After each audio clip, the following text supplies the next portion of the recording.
Light ready আমার। আসসালামু আলাইকুম, মিড এন্টারপ্রাইজের থেকে সবাইকে শুভেচ্ছা।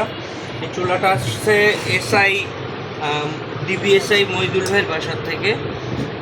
এই চুলাটার আরএফএলের জসি চুলা, এইটার নিচে একটা রাবার গ্রিপ থাকে, এটার সাথে কোনো রাবার গ্রিপ আমি পাই নাই। এই পেনিয়ামটার অবস্থা খারাপ, আর ভিতর পর্যন্ত তো আসলে গ্লাসের চুলা সবাই পরিষ্কার করতে পারে না, এর ভিতরে প্রচুর পরিমাণে ময়লা আছে, সেগুলো আমরা এখন পরিষ্কার করব। আর এই বার্নারের মধ্যে অনেক ময়লা আছে, আর এই পেনিয়ামটা বাদ হয়ে গেছে, এটা মোটামুটি ভালো আছে, এটা আরও কিছুদিন যাবে, এটা রেখে দেবো। আর এটা চেঞ্জ করে দেবো, যেহেতু এটা কালি আসে।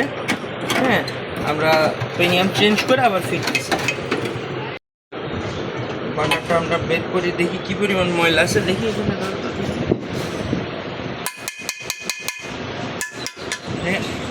এই ময়লাটার জন্যে কালি পড়ে।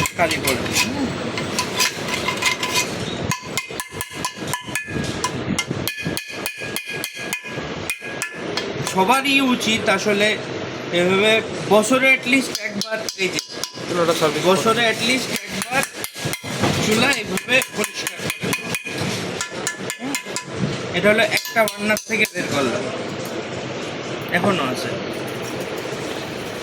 এই যে বললাম না এখনো আছে।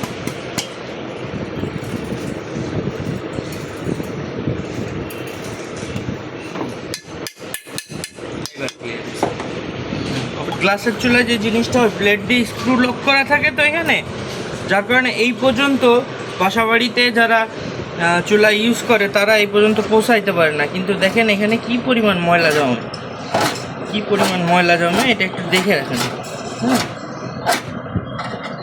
দেখেন আমি হাত দিয়ে সরাচ্ছি, এটা আরও ভালো মেটাল দিয়ে পরিষ্কার করতে হবে।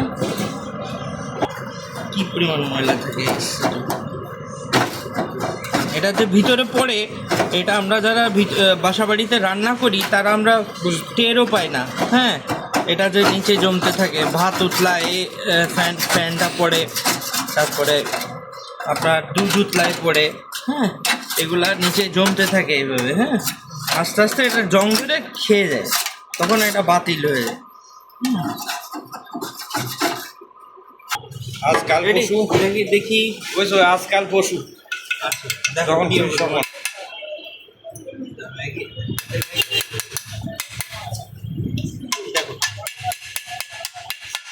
আরে বাবা কত ময়লা 30 কেজি ময়লা তোর মধ্যে। হ্যাঁ, 30 কেজি ময়লা, এ তুলো তো জীবনও চলবে না।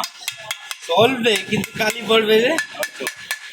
আবার এই যে পেনিয়াম এই যে খেয়ে গেছে, তো যাবে পেনিয়ামটা বাদ। হ্যাঁ, এভাবে মনে হয় মানুষের সাইডে বার্নারের নিচে কি পরিমাণ এগুলো উঠছেও না।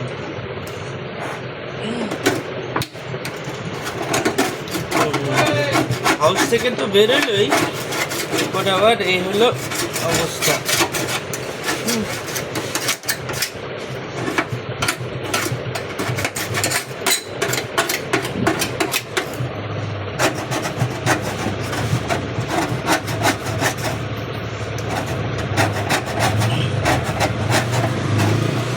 আমার এই স্কেলের মাথায় ব্লেডের মতো ধার, তা উঠছে।